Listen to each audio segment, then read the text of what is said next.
So another concept that I'm so happy and so thankful that everybody loved and embraced and used last year was the concept of mixed media dyes. Now, mixed media dyes are these dyes that are designed to leave a negative space. It's not about the shape that we cut out, which is what we're accustomed to when it comes to dyes. We're cutting out a shape we want to glue on. So when I proposed this idea last year at CHA, they said, you know what, I don't think people are going to get it because all it's going to cut out is just a bunch of junk. I'm like, yeah, but what it leaves behind is amazing. It's so cool. And once they get that, they have that aha, I think they're really going to like it. So I'm happy that we are releasing Mixed Media 2 and 3. This one is the Flourish. It has a nice doily, a wildflower, and Mixed Media 3 is Crackle, Brick, and Typewriter. And they're just super cool. You have to check out the samples. They're very cool. Here's what's interesting about this particular one. I can take a card. I'm just going to use the craft side. I could use pink, but I'm not. What's great about this particular die, I need to clean that out too. See my pick? Anyone? You had on your side, I think. I'll just clean it out. There we go. This has no cutting blade on the outside. That's what makes the mixed media totally different. So unlike that gearhead where I showed you that corner cutout, this doesn't have any cutting blade on the outer edge. So it allows me to position it wherever I want. So if I'm going to put this, let's just say I'm going to flip this card out and I want to put that on a corner, if I put it in, that's still just going to leave whatever amount of space I decide to put on my card, right? If I want to have a skinny border or a wide border. So let me just show you a couple of options. Well, I'll use the pink side. I'll embrace just for you. I'm going to place this down, and right now I'm leaving a gap. So just so you can see over there, I'm going to place that down. I'll work. Is this side easier? No, you're cool. I want to be friendly to the camera too. I'm just going to place that, just leaving the gap, and I'm going to run this through. So I'm going to show you two different ways to use this die, because I think when you embrace it, when you start using it, you're like, man, these dyes are crazy cool. So what this is going to do is allow that kind of mixed media opening. I'm going to pop this out. I'm going to clean it out.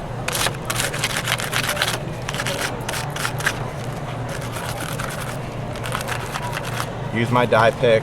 So this is what mixed media does. It's going to give you that leftover kind of lace, but it gets better. Because like what it is cutting out, like those are the shapes.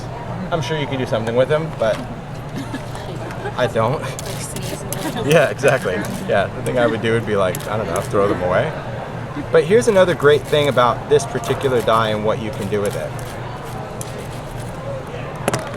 I like the ability to take the shape or the pattern or the design and say, okay, what? You know, I'm going to go off the space, go off the edge. I'm going to create kind of this fragmented look. So my die is going off the edge of my card now. And what it's going to do is basically take my pattern and kind of erode it off to the side. So let's do that. Run this through.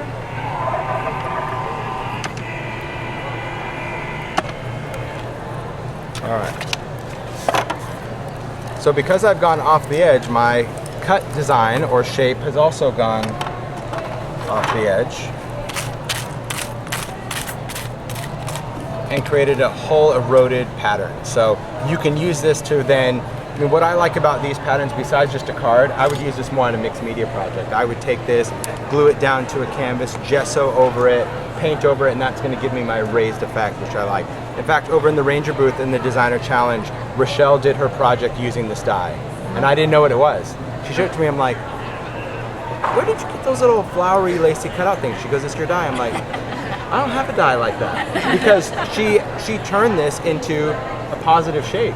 She went in with her scissor and actually took this and cut that edge around these flower pieces and around these lace. So all this skinny little channel of paper, she navigated, I'm not gonna do the whole thing that she did, but she navigated her scissor around this whole thing and turned what I see as a negative space into a positive shape. And I just thought that was brilliant. So she had all these little flowers, she used all the little flourish, and all these pieces are on her project, and then she gessoed over it and painted it. So it looks like bits of lace attached to the project. So I've never really thought about using it that way, but that's what it's all about. It's kind of use it how you see it fit. All right, moving on. Let's talk about Be sure to like our video and subscribe to our YouTube channel, Scrap Time Videos, to be the first to see the latest videos from CHA 2016.